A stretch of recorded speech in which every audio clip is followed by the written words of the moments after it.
Hi ನಮಸ್ಕಾರ. ಬೆಂಗಳೂರಿನ ಬಂಡೆ ಮಹಾಕಾಳಿ ದೇವಸ್ಥಾನದ ಬಗ್ಗೆ ನಿಮಗೆ ಗೊತ್ತಾ?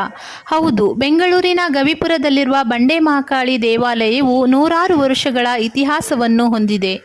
ಕೆಂಪೇಗೌಡರು ಬೆಂಗಳೂರು ನಿರ್ಮಿಸುವುದಕ್ಕೂ ಮುನ್ನವೇ ದೇವಿಯು ಇಲ್ಲಿ ನೆಲೆಸಿದ್ದಾಳೆಂದು ನಂಬಲಾಗಿದೆ. ಸುಮಾರು 1509ರ ಸುಮಾರಿಗೆ ನಂಜಮ್ಮ ಎಂಬಾಕೆಯು ಅದೇ ಪ್ರದೇಶದಲ್ಲಿ ಕುರಿಗಳನ್ನು ಮೇಯಿಸುತ್ತಿದ್ದಳು. ಆಗ ಆಕೆಗೆ ಇದ್ದಕ್ಕಿದ್ದಂತೆ ಒಂದು ದೈವಿಕ ಧ್ವನಿ ಕೇಳಿಸಿತ್ತು. ಆ ಧ್ವನಿಯಲ್ಲಿ ತಾಯಿಯು ತಾನು ಮಹಾಕಾಳಿ ಮತ್ತು ತನ್ನಕ್ಕೆ ಪೂಜೆಗಳು ನಡೆಯಬೇಕೆಂದು ನುಡಿದಳು. ಅದನ್ನು ಕೇಳಿಸಿಕೊಂಡ ನಂಜಮ್ಮ ಗಾಬರಿಯಿಂದ ಮೊದಲು ನಿರ್ಲಕ್ಷಿಸಿದಳು. ಮತ್ತೆ ಆಕೆಗೆ ಅದೇ ಧ್ವನಿ ಕೇಳಿದಾಗ ಆಕೆ ಗ್ರಾಮಸ್ಥರಿಗೆ ಈ ವಿಷಯ ತಿಳಿಸಿ ಎಲ್ಲರೂ ಸೇರಿ ಆ ಸ್ಥಳವನ್ನು ಪರಿಶೀಲಿಸುತ್ತಾರೆ. ಆಗ ಅವರಿಗೆ 3 ಅಡಿ ಎತ್ತರದ ಬಂಡೆಯ ಮೇಲೆ ದೇವಿಯ ರೂಪವು ಕಂಡುಬಂದಿತು. ಅಂದಿನಿಂದ ಆ ಬಂಡೆಯನ್ನೇ ಪವಿತ್ರ ದೇವತೆಯಾಗಿ ಪೂಜಿಸಲಾಗುತ್ತದೆ.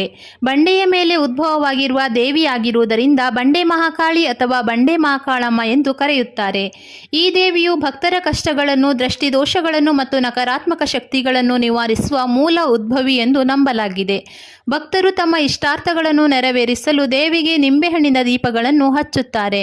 ವಿಶೇಷವಾಗಿ ಮಂಗಳವಾರ ಮತ್ತು ಶುಕ್ರವಾರದಂದು ಭಕ್ತರು ತಮ್ಮ ಕೆಟ್ಟ ದೃಷ್ಟಿಗಳನ್ನು ಕಳೆಯಲು ತಡೆಹೊಡಿಸುವ ಪೂಜೆ ಸಹ ಮಾಡಿಸುತ್ತಾರೆ. ಗರ್ಭಗುಡಿಯ ಒಳಗೆ ಅರ್ಚಕರು ಪೂಜೆ ಮಾಡುವಾಗ ದೇವಿಯ ವಿಗ್ರಹದ ಮೇಲಿಂದ ಸುರಿಯುವ ತೀರ್ಥವು ನೇರವಾಗಿ ಭಕ್ತರ ಮೇಲೆ ಬೀಳುವಂತೆ ಮಾಡುವ ಪಾದಸ್ಪರ್ಶ ಭಾಗ್ಯ ಇಲ್ಲಿನ ವಿಶೇಷ ಆಚರಣೆಯಾಗಿದೆ. ಗರ್ಭಗುಡಿಯ ಹೊರಾಂಗಣದಲ್ಲಿ ಸುಮಾರು ದೇವರ ಮಂಟಪಗಳಿದ್ದು ಮತ್ತು ದೊಡ್ಡ ಬಂಡೆಯೂ ಸಹ ಇದೆ. ಇದು ಅತ್ಯಂತ ಶಕ್ತಿಶಾಲಿ ದೇವಿಯ ಉದ್ಭವ ಮೂರ್ತಿಯಾಗಿದೆ. ನೀವು ಒಮ್ಮೆ ಭೇಟಿ ಕೊಡಿ, ಇಲ್ಲಿನ ಅನುಭವ ಪಡೆಯಿರಿ ಅಂತ ಹೇಳ್ತಾ ಎಲ್ರಿಗೂ ಥ್ಯಾಂಕ್ ಯು.